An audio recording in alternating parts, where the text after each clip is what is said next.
দর্শক আমাদের সাথে আজকে যিনি আছেন তিনি মতি, জনাব মতি। তিনি এসেছেন শুধু রংপুর থেকে শুধুমাত্র আজকের বাংলাদেশ বনাম ভুটানের যে ম্যাচটি হচ্ছে সেটি দেখার জন্য।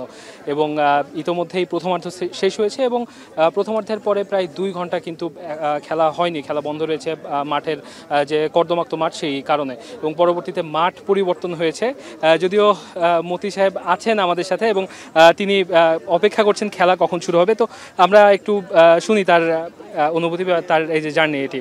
হ্যাঁ, খেলা দেখার জন্য আমি রংপুর থেকে এসেছি, গতকাল আসছি, এর আগেটাও দেখছি। আজকে আসলাম, হাফ টাইম খেলা হয়ে গেছে, হাফ টাইমের পরে খেলা বন্ধ করলো, পরে মাঠের অবস্থা খুব খারাপ, এখন এখানে পাঠিয়েছি।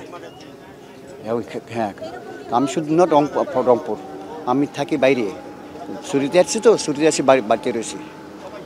খেলা দেখার জন্য এসে এই যে মাঠ পরিবর্তন, মাঠ পরিবর্তন করছে, এটা তো একটা খুব ব্যাপার। কারণ ও করা কিছু নেই, হঠাৎ করে বাংলাদেশে বৃষ্টি, তো এটার জন্য কী করবেন এখন? তাদের তো প্রিপারেশন নেওয়া দরকার ছিল আগে।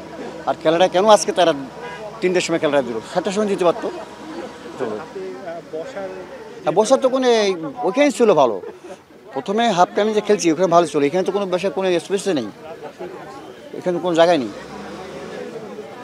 হ্যাঁ, পা অসুবিধা, পা অ্যাক্সিডেন্ট। আমার 71 সালে গুলি, আই এম ফ্রিডম ফাইটার, আমি মুক্তিবাহিনী, আমি 71 সালে যুদ্ধ করছি, 72 সালে দেশ চলে গেছি, দেশ ছাড়ছে, বুঝছেন?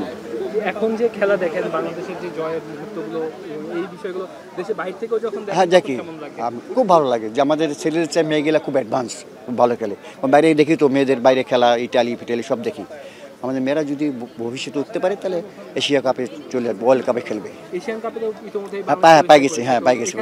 বিশ্বকাপে না বিশ্ব, এখান থেকে চলে গেলে বিশ্বকাপে যখন খেলাবো তখন যাবো ওখানে। বাংলাদেশ বিশ্বকাপে খেলবে এই আশা করেন? হ্যাঁ অবশ্যই আশা করি, কেন করবো না? আমাদের মেয়েরা এত ভালো খেলতেছে, কেন করবো না?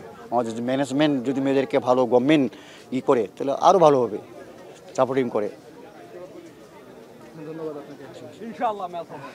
আমরা কথা বলছিলাম জনাব মতির সাথে এবং এই এমন ফুটবল প্রেমী পাগল দর্শকের জন্যই হয়তো বা এখনও বাংলাদেশের ফুটবল টিকে আছে। তো কিংস অ্যারেনা থেকে এই ছিল আমার কাছে সবশেষ।